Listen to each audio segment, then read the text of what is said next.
Beredar di jagat sosmed video yang memperlihatkan aksi pengeroyokan terhadap tukang bangunan di sebuah masjid.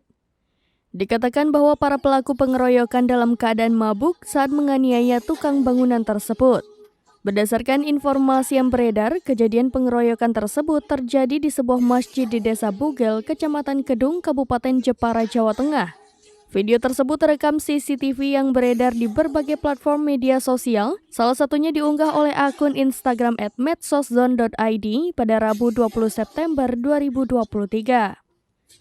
Berdasarkan waktu yang tercatat pada rekaman CCTV yang beredar, pengeroyokan itu terjadi pada Minggu 17 September 2023 pukul 16.53 waktu Indonesia Barat.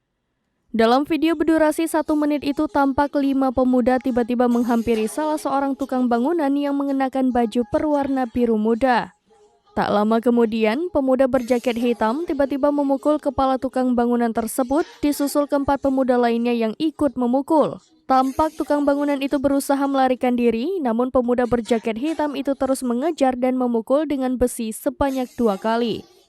Dikatakan dalam keterangan unggahan, pengeroyokan tersebut terjadi sebab kelima pemuda itu tak terima ditegur untuk tidak berbicara sembarangan di masjid. Sementara itu, satu tukang bangunan lainnya berhasil melarikan diri.